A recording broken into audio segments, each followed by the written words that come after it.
Welcome back, Visions fans. Ready Player Will here. Today I'm doing another character review for Ranan, who's getting released this week. Brand new Crystal Warrior unit that I wanted to go over in depth. So here's a sneak preview on everything you need to know about him and what I think about him personally. So getting into the review, what you should expect today, we're going to go over the character overview, report card and stat analysis, my general thoughts overall to kind of encapsulate the whole presentation, class and job overview where I talk about the abilities specifically and how I think it all interacts with his kit.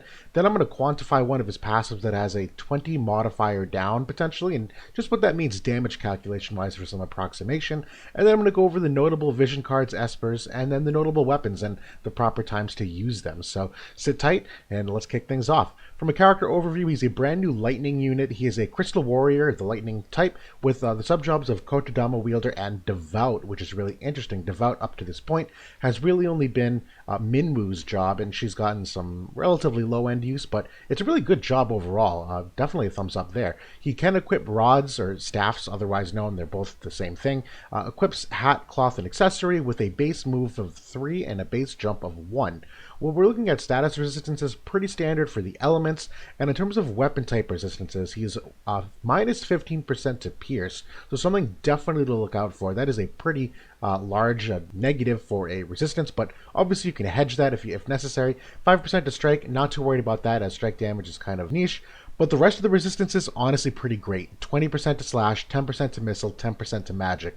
All three of the more prevalent types, if you will, that you kind of need a good minimum starting point to be viable to some regard. In terms of status ailment resistances, he has 50% resistance to slow and stun, which I actually really like. Stun is not one that you see very often in the game, but there's not really many ways to mitigate it, so the fact that he has it innately is pretty great, with a 10% resistance to poison as well, which, as we've seen kind of recently with More the Merrier, is starting to get a little more use here overall. So overall, I like his status resistant ailments as well, when you consider that you will have him at 97 faith, so the odds of him getting status afflicted are decently high, depending upon who's attacking him. So these are three good ones to potentially hedge against. When we're looking at the DPS report card, and again, this is really just looking at the DPS, excluding tanks and supports and whatnot.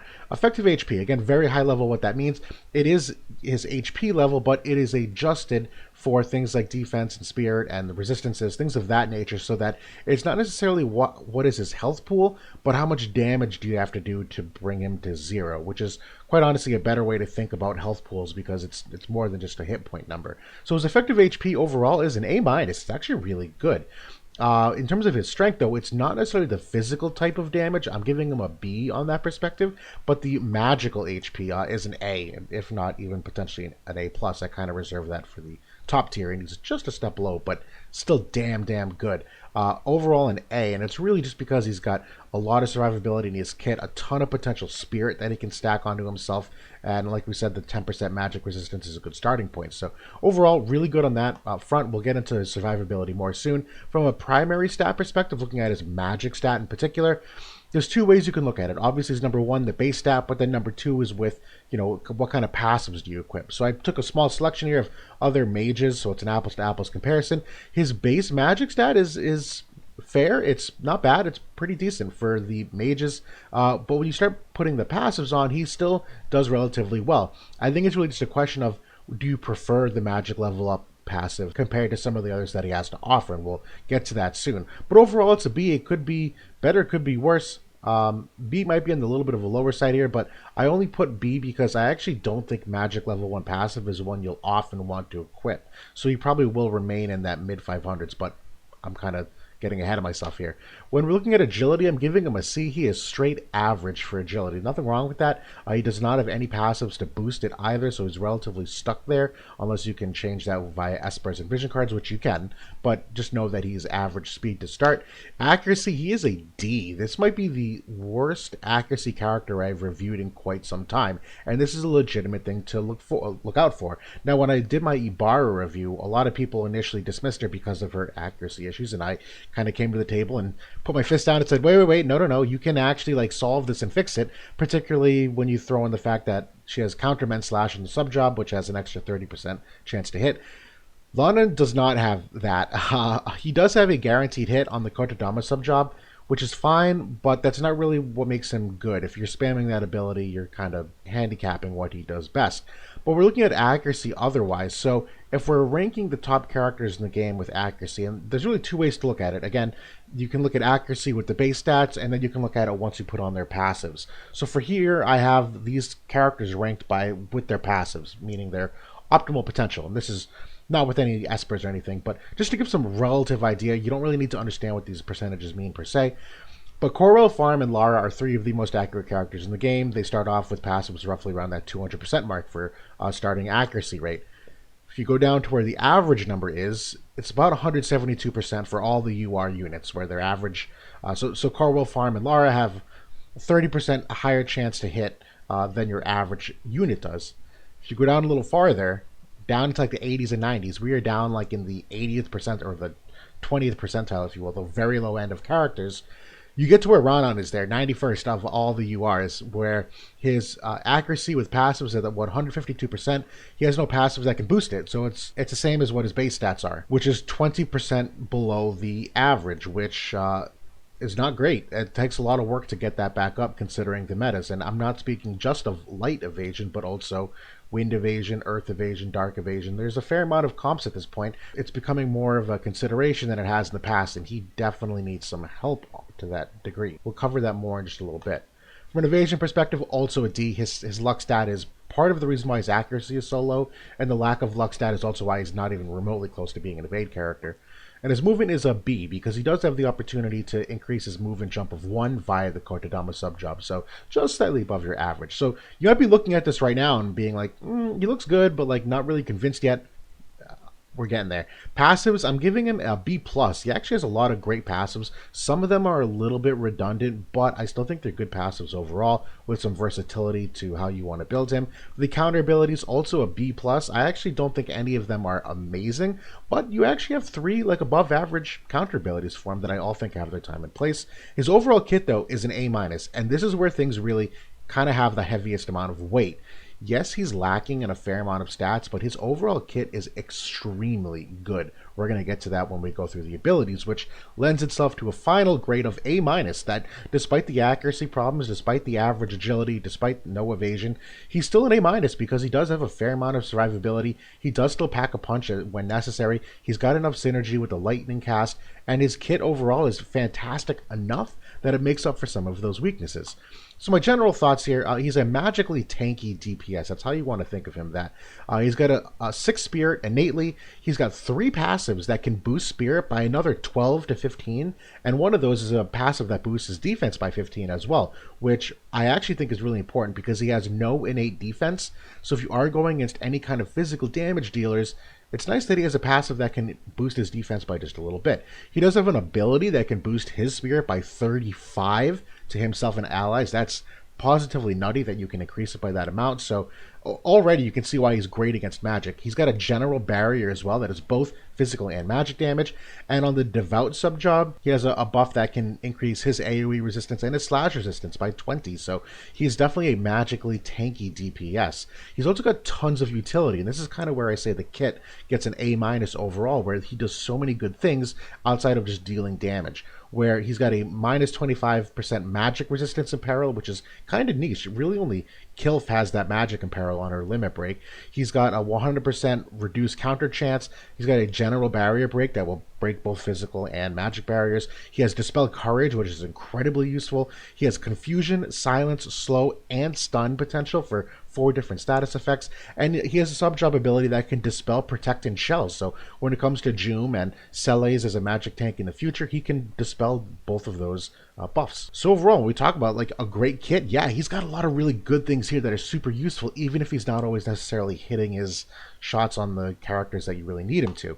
He can reach 100 spirit penetration, which is kind of nuts. I went over this in my news release, where if you combine his passive with his limit break and then his wand, that's 100% spirit penetration for 3 turns. He does have a guaranteed hit on the Kotodama job, which we mentioned. Great synergy due to Ibarra, both the unit and the vision card. He gets upside from both of her presence and what that vision card brings. And then he does have some healing potential actually, which is again why I think the kit is an A minus. Why I think he's so potentially good. It's the devout sub job that offers those curative spells. Now I say need to confirm the AI because my gut feeling is here his AI is very similar to Black Rosalena and Kilf, where the idea is that if there's an enemy in range, they will always do damaging abilities, but if there's no enemy in range, they'll opt for their curative spells if they see a teammate that needs it. So if you're doing a guild war and you use your first attack and on the second fight everyone's half health and there's no enemies in range, there's a damn good chance that he is going to heal up your team, which is super valuable, particularly for Lightning where they don't have a dedicated healer. So I think that's a really nice feather in his cap to round out the Lightning cast. Now we're getting into the class job overview. The passive abilities here, going through Gorai's magic increases spirit by 12 and the spirit penetration by 40. This is a big thumbs up. I think this is almost a must equip at all times. The magic 30% is really good. I think it's debatable if you want to use it with one of these other ones here. Thunderstorm Chanting, I think you don't necessarily need. He does have a mastery ability we'll get to soon that reduces activation time, and only half of his abilities require a cast time, so kind of niche that you'd actually need it. The Guru's Knowledge is one that I really like, where you increase both your spirit and defense by 15, and he does take a little bit of an offensive nerf by reducing his magic attack by 20, and what that basically means is, and we'll see in a second, if you had an ability that was, say, 220% damage modifier, well now it's 200% instead of 220%. Is that really all that material? Kinda. I actually did some calculations to figure it out. I still am kind of unconvinced whether it is or not, but I like this because of the access to the extra defense. And then finally, Blessing of Water Spirit is obviously very niche to countering water more heavily, where you increase the spirit and the water resistance, which he doesn't necessarily need, but obviously will tip the scales further. So overall, good passives, a lot of overlap, which may not be the best thing, where a lot of them have things in common, but I still think all of them are noteworthy and valuable. For his counter abilities, again, I like all three of them, but nothing too crazy. Breath of Thunder, I like a lot. It's actually effectively the same thing as Reverse Healing here, the bottom one, where both of them are a 20% chance to increase its HP, or essentially heal his HP by 120 times. So I like that ability. And the like Iron counter ability is a 20% chance to reduce the damage taken by 30%. So I think out of all these, I prefer the healing ones and the curative ones, given that he is kind of like tanky enough already that he's not going to get one shot by a lot of things. So definitely thumbs up there. Not a great counter ability, but B+, it's still pretty good. For the main job now, the Crystal Warrior. So this Lightning Strike ability, number one, is a, and you can see by the icons on the left here which abilities have a cast time or not. This little icon with the the wing, if you will, is cast time. So this one is a decreased magic resistance by 25%. Love this ability. Also great ability for Ibarra next to him to do more damage because she doesn't have this apparel on her own. The Area of Thunder is positively amazing. It's a giant AoE that encompasses all squares around him, where it increases missile resistance by 20% and spirit by 35. I immediately think of a Jaden counter when I see this. Lightning Blessing, amazing ability as well. This is a 50% damage barrier for 3 attacks that he can essentially mitigate damage for.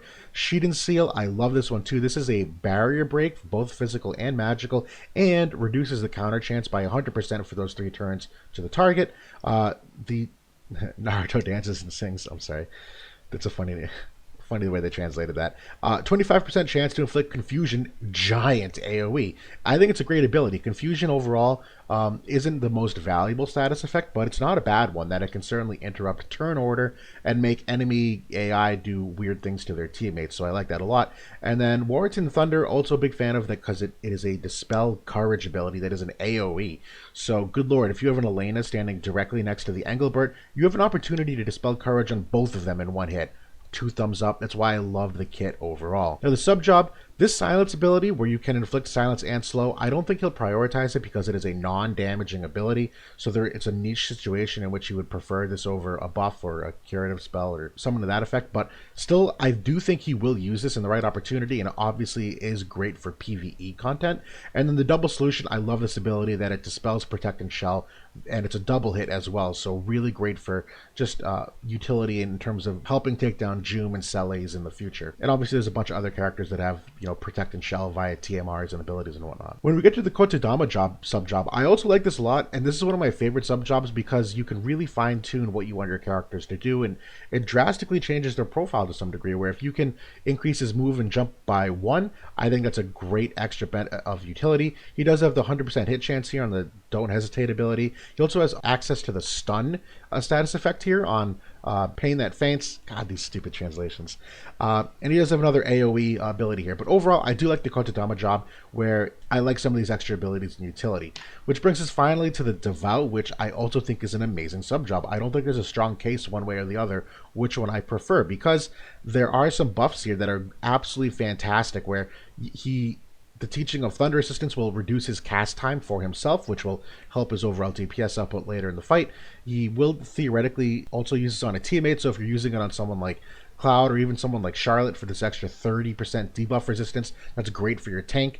If you're using it for the buff here for the AoE resistance or the slash resistance, definitely niche depending upon who you're seeing. And then he does have access to some curative spells here, so not only does he have 2 cure spells, but Law of Livelihood is a pretty big buff overall, where you increase their agility, attack, magic, and restore their HP. So really, really great sub job overall, considering what we were talking about earlier, where how you may use some curative spells to start a fight or have some opportunities to heal mid-battle. When we get to his limit break, this is another interesting one. I don't think it's my favorite in the world, because it's, again, one of those like selfish limit breaks. I prefer ones that tend to influence the team fight for your teammates as well. But when you consider that this will get his spear penetration up to 40 or 80 or 100, it's a pretty great, size AoE. 69 AP is pretty standard for a mage's limit break, and it's got its standard amount of damage. So it's not a bad limit break, but definitely not my favorite that I've seen in the game.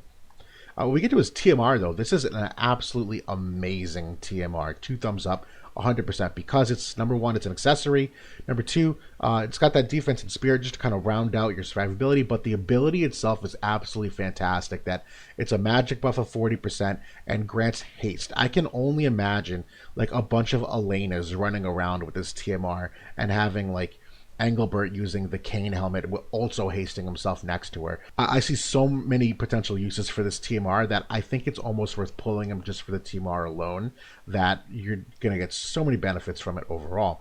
And then his mastery abilities, he's got a fair amount here. So he's got the decreased activation skill time of 200 for himself, AoE resistance of 10, and then the standard HP and lightning attack for teammates. Now, if you are kind of like stress testing things, he theoretically can get up to 50 AoE resistance, where when you combine the Ibarra vision card, the Devout buff, which we saw, which increases AoE resistance, and his innate mastery, 50% AoE resistance is pretty crazy. I know Cloud is a similar unit that can increase his AoE resistance and can get upwards of 50 plus for AoE resistance. So I like that. That kind of feeds into what we already see from Lightning. Now we get into some stats here with the modifier down of 20 on the magic attacks. So I did a standard build for Ranan, and I basically kind of played with the passive to see what the damage calculations would end up being. So very preliminarily, you could run this 10,000 different ways for a bunch of different situations. So I said, all right, let's assume I'm attacking someone with 30 spirit, 30% magic resistance, and 50 faith. If I equip magic level 1 passive and his spirit penetrative passive, puts him up to 1300 magic, 1312, which is a pretty good magic stat. I think I'm a little harsh on him from the report card, but 1312 is notable. It will do 4128 damage to that unit. Now, if I take off magic level 1 and I instead sub it with the passive, that is the defense and spirit with the modifier reduction, he instead does 3572.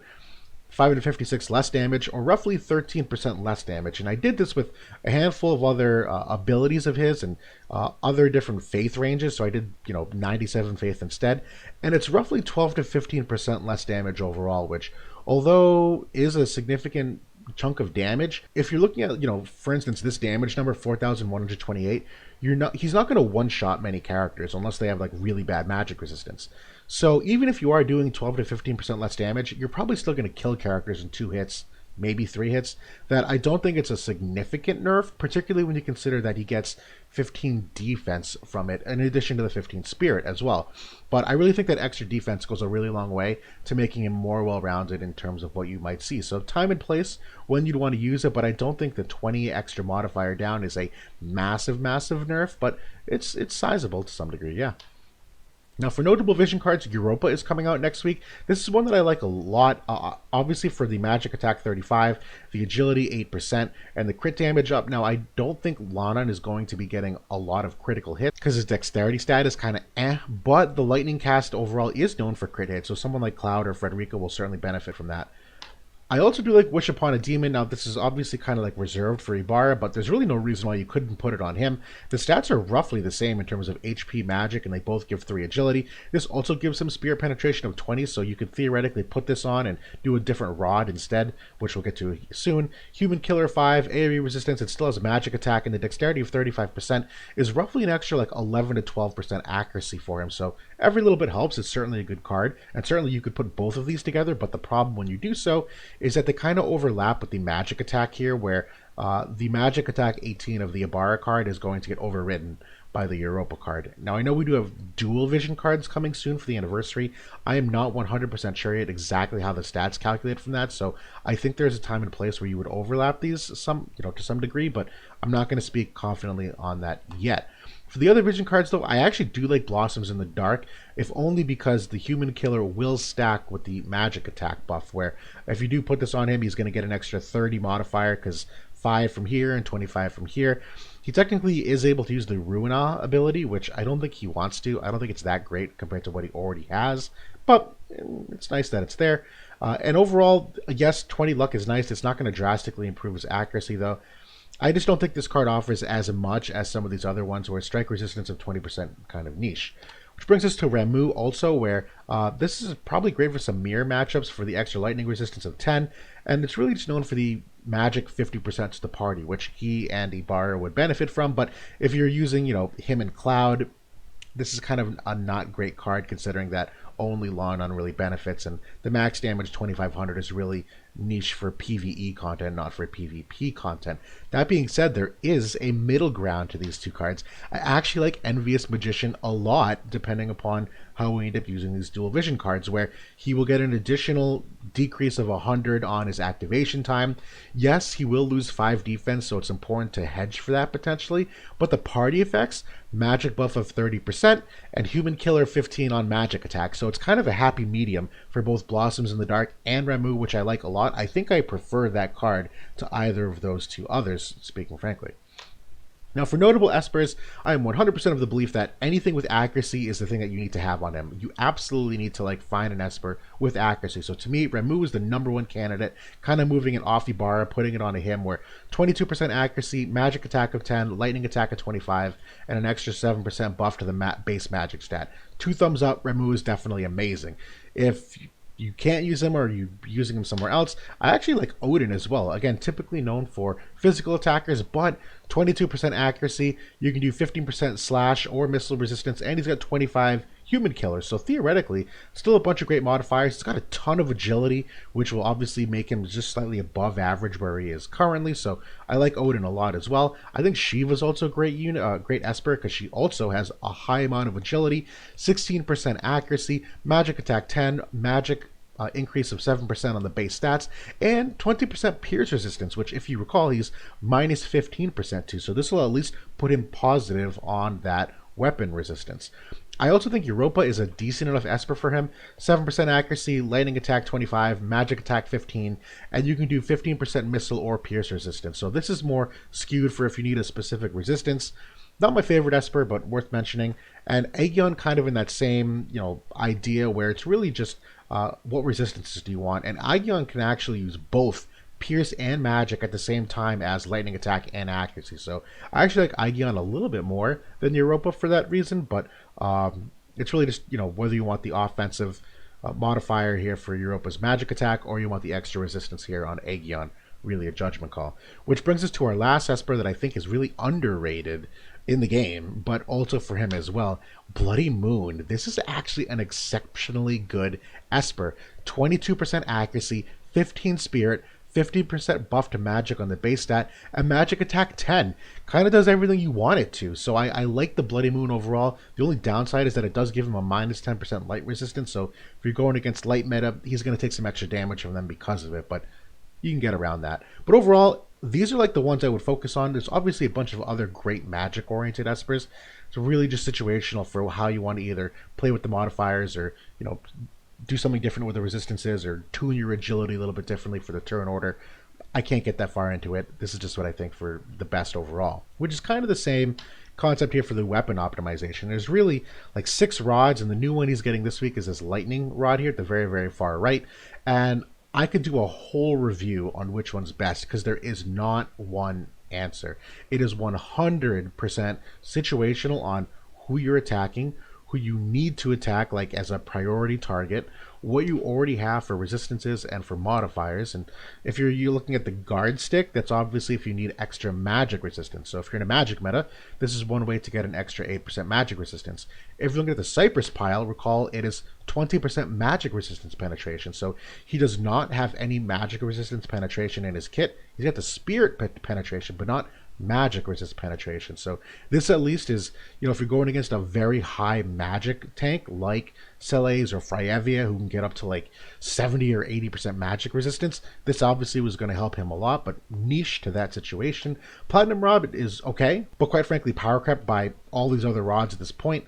The Magistral Rod, it's got the highest overall magic stat other than Sage Staff, but that's kind of, we're not going to talk about that. And theoretically, if you wanted to play off the Evocation Gauge here, sure. If your strategy is to like evoke an Esper sooner, Magistral Rod's the way to go, but a little more niche there as well. Shadow Dragon Staff is really for the light killer, and I think it has the highest aim, again, other than the Sage Staff, out of all these rods. So if you are going for that extra accuracy outside of the Alexandrite ring or something, Shadow Dragon Staff is still a good choice for that reason. And then his own staff that's coming out is 20% spear penetration, which I quite frankly don't think he needs. I think he has enough access to it that it's not a massive buff to him. My personal favorite, I think I'm probably leaning toward the Cypress pile or the Shadow Dragon Staff just for the aim and the light killer because I just see light so often. But really time and place, 100% situational.